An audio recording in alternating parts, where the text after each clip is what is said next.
Ever hear the one about the millionaire who flunked math? No? Well, buckle up, folks, because we're about to bust some serious money myths. Welcome to Busting the Bank, the first scene in our money myth-busting journey. Today, we're setting out to debunk 10 of the most common misconceptions about money that have been passed down through generations.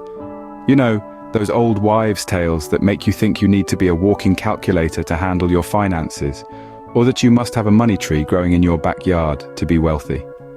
Let's start with a fun little story. Picture this: a kid, let's call him Jack.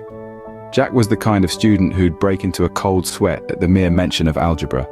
Fast forward a few decades, and Jack is now a self-made millionaire. Surprised? Well, you shouldn't be. You see, contrary to popular belief, being a math whiz doesn't automatically qualify you as a money management maestro. Sure, it doesn't hurt to know your numbers, but money management is less about complex equations and more about common sense, discipline, and a sound understanding of financial principles.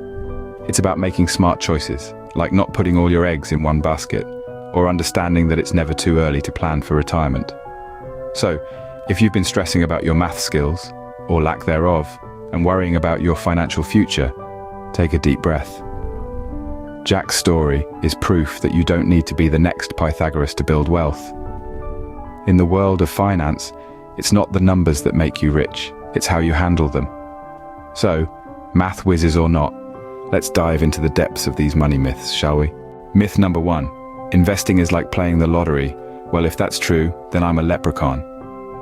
Picture this: you're at a buffet. There's sushi, pizza, salad, and oh, look at that gigantic chocolate fountain. Now, would you fill your plate with only sushi and risk a potential seafood allergy flare-up? Of course not. You'd take a bit of everything, right?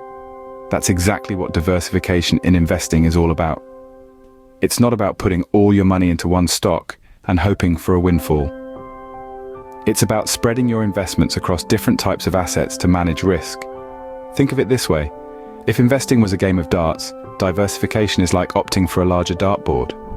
Sure, you might not hit the bullseye every time, but hey, you're far less likely to miss the board altogether. So, don't treat investing like a game of chance. Treat it as a strategic buffet. Grab a bit of stocks, a slice of bonds, a spoonful of real estate, and voila, you've got yourself a diversified portfolio. So remember, we're not hunting for a pot of gold at the end of the rainbow, we're building a golden bridge to financial stability. Myth number 2, retirement planning is for old people. Well then, I guess my 10-year-old nephew is an old soul. You see, there's this funny thing about retirement planning. The earlier you start, the better. It's like planting a tree. The best time was 20 years ago, the second best time is now. And no, that doesn't mean you have to be an octogenarian to start thinking about your golden years. In fact, if you start in your 20s or 30s, you're setting yourself up for a more comfortable and stress-free retirement. It's all about the magic of compound interest, folks. Let's say you're 10 years old and you find a shiny quarter on the sidewalk. You could buy a piece of candy, or you could invest it. Fast forward 60 years, and that quarter could be worth a lot more. Now, I'm not saying we should all start retirement planning in elementary school, but it's certainly food for thought. So when it comes to retirement planning, the early bird doesn't just catch the worm, it builds a nest egg. Myth number 3, all debt is bad debt. If that's true, then my love for chocolate is a serious health risk. But let's break it down. Not all debt is created equal, much like my favorite chocolate bars. There are those with nuts and raisins, and there are those plain ones.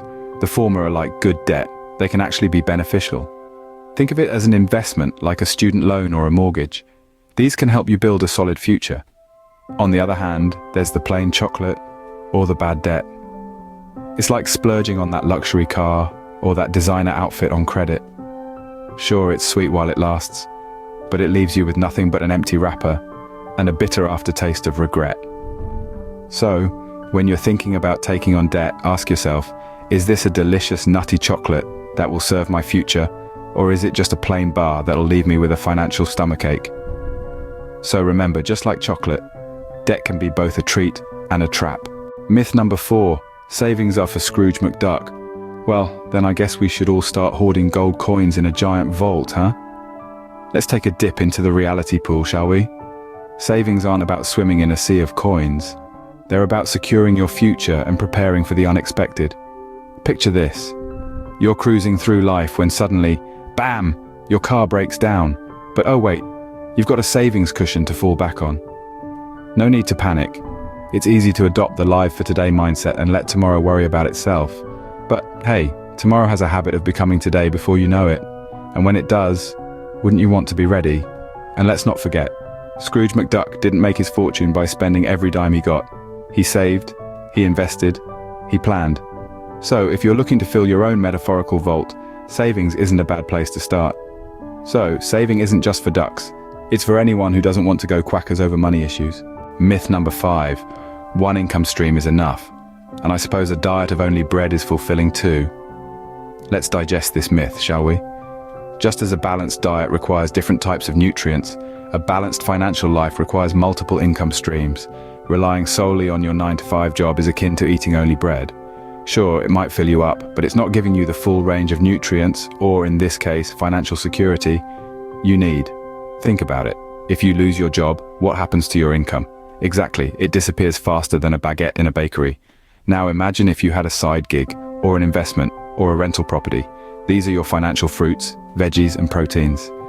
They provide a safety net, a buffer, a financial feast, if you will. So, let's toast to diversifying our income. And remember, jobs are like loaves of bread. It's always good to have more than one in the basket. So remember, just like with your diet, variety is the spice of life and of your income streams. Myth number 6, insurance is a luxury, and so is breathing, right? Now let's be real. Insurance isn't the flashiest topic at the dinner table. It's not a new car, a designer bag, or a trip to the Maldives. But you know what else isn't? Oxygen. Yet we don't go around saying, oh, I think I'll skip breathing today, it's a bit too luxurious for my taste.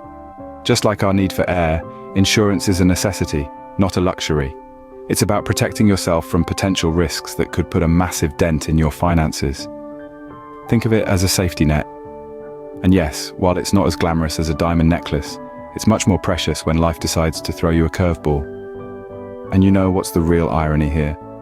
The younger you are, the cheaper your insurance premiums can be. So, it's not just for the old and wealthy, it's for everyone. Because let's face it, life's unpredictable. It doesn't care if you're 25 or 75. So, just like you wouldn't skip a breath, don't skip on insurance. Myth number 7, wills are for the wealthy. I guess that means I should leave my collection of novelty socks to my cat. Now let's bust this myth wide open. Just like your favorite pair of socks, a will is something everyone should have, regardless of their wealth. Think of a will as your final love letter to the world, your ultimate chance to set things straight and leave no room for confusion or dispute. And yes, that includes making it crystal clear who gets your treasured sock collection. Let's picture this. You've spent years curating an impressive array of novelty socks. From festive holiday patterns to your favorite superhero prints, each pair holds a special place in your heart. You wouldn't want them to end up in the wrong feet, would you? That's where a will comes in. A will is not just about dividing up money and property. It's about ensuring your wishes are respected, even when you're not around to enforce them. It's about leaving a clear roadmap for your loved ones to follow, easing their burden during a difficult time. So whether you're leaving behind a fortune or just your favorite socks, make a will. Myth number 8, money can't buy happiness. Well, it can buy me a pizza, and that's pretty much the same thing. Now let's not get all philosophical here. We're not saying that money is the ultimate key to a joyful life, but let's face it, it's a lot easier to meditate on a full stomach, right? And if that stomach is full of delicious cheesy pizza, then that's even better. So how can money bring about this blissful pizza-filled state? Well, it's all about the right plan. Money is like a tool, like a pizza cutter. Used correctly, it can help you slice through your life and financial goals, serving up a slice of success. It could be a dream house, a world tour, or simply the best pizza in town. But remember, it's not the pizza that brings happiness. It's the satisfaction of achieving your goals, the joy of sharing a meal with loved ones, the thrill of tasting victory. And that's where money comes in. It's not just about accumulating wealth. It's about using it to create experiences, to fulfill dreams, to share joy. So remember, money may not buy happiness, but it can definitely deliver a pizza. Well, folks, we've busted some myths, shared some laughs, and hopefully learned a thing or two about money. We've navigated through the treacherous waters of investment illusions, cracked the code of retirement riddles, and untangled the web of the debt dilemma. We've journeyed through the saga of savings, delved into the intrigue of income, and even faced the irony of insurance. And who could forget our wise words on wills? Our journey through the land of money myths has shown us that being a math whiz doesn't necessarily make you a money master, that it's never too early or too late to start planning for retirement, and that not all debt is created equal. We've learned that saving is essential, that having multiple income streams is a game changer, and that insurance and a will are must-haves, regardless of age. We've also discovered that with the right plan and a bit of myth-busting, money can indeed help us achieve our life and financial goals. So, if you've enjoyed this adventure and want to join us for more myth-busting journeys, hit that subscribe button. Until next time, keep busting those myths and making that dough.